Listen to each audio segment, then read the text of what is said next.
খেলাপি ঋণ আদায়ে ৭০,০০০-এর বেশি মামলা ঝুলছে অর্থ ঋণ আদালতে। এসব মামলার বিপরীতে বাণিজ্যিক ব্যাংকগুলোর পাওনা ছাড়িয়েছে ২,৩২,০০০ কোটি টাকা। নিউজ 24-এর অনুসন্ধানে এমন তথ্য বেরিয়ে এসেছে।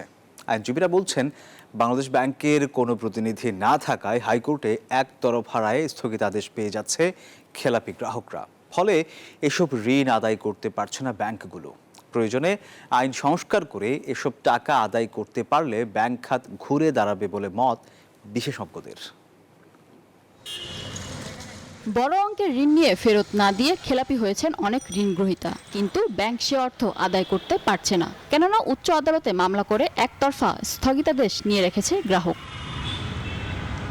তেমনই একটি অ্যাম্বার গ্রুপ তৈরি পোশাক, তুলা, তথ্য প্রযুক্তি সহ 15টি কোম্পানির এই শিল্প গ্রুপের। এর মধ্যে 11টি কোম্পানি এবং একই ব্যক্তি মালিকানাধীন আরও 5টি কোম্পানি মিলিয়ে প্রায় 13,500 কোটি টাকার ঋণ খেলাপি ঠেকাতে উচ্চ আদালত থেকে স্থগিতাদেশ নিয়েছে কোম্পানিটি। এতে টাকা আদায় করতে পারছে না 16 ব্যাংক এবং 7 নন ব্যাংকিং আর্থিক প্রতিষ্ঠান। শুধু অ্যাম্বার গ্রুপই নয়, খেলাপি থেকে বাঁচতে আদালত থেকে স্থগিতাদেশ নিয়েছে 890 প্রতিষ্ঠান ও 117 ব্যক্তি, যার বিপরীতে ব্যাংকের পাওনা 1,63,000 কোটি টাকা।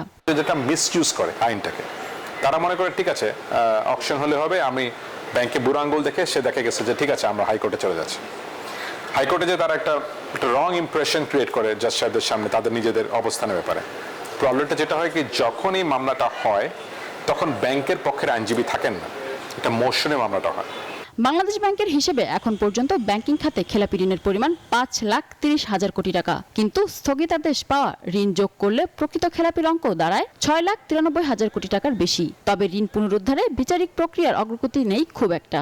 বড় ঋণ খেলাপি তারাই তো আমাদের, যদি দেখেন যে ঋণ খেলাপি 80%ই কিন্তু এই বড় ঋণ খেলাপিরাই তাদের কাছে এই ঋণটা খেলাপি হয়ে আছে।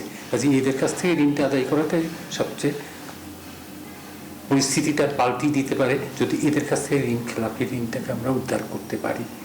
এখানেই আমাদের ব্যবস্থাগুলো শুরু করতে হবে। বিশ্লেষকরা বলছেন, এমন পরিস্থিতিতে ব্যাংক খাতের স্থিতিশীলতায় বড় ধরনের হুমকি তৈরি করছে। তাই আইন পরিবর্তন করে হলেও টাকা আদায়ে জোর দেওয়ার পরামর্শ তাদের। ডিফল্টাররা যাতে আইনের ফাঁক গলে স্টে অর্ডারের সাহায্য নিয়ে যাতে তাদের ঋণ কার্যক্রম অব্যাহত না রাখতে পারে, সেই জন্য প্রয়োজনীয় আইনি পদক্ষেপ বাংলাদেশ ব্যাংক গ্রহণ করবে। স্টেগুলো অর্ডারগুলোর বিরুদ্ধে নিয়ম মাফিক আমরা আমাদের ব্যাংক থেকে যে আইনি পদক্ষেপ নেওয়া দরকার সেই আইনি পদক্ষেপ নিয়েছি। রিড করতে গেলে তাকে একটা সার্টেন পোর্শন টাকা জমা দিয়ে তারপরে রিড করতে হবে এবং নিশ্চিত করতে হবে। বিচারিক প্রক্রিয়া ও উচ্চ আদালতের স্থগিতাদেশ মিলিয়ে প্রায় 3,95,000 কোটি টাকার ঋণ আটকে আছে। মিনা ফেরদৌস, নিউজ 24, ঢাকা। স্বাস্থ্যকর অল টাইম হানিকম, সব সময় অল টাইম হেলদি লাইফ।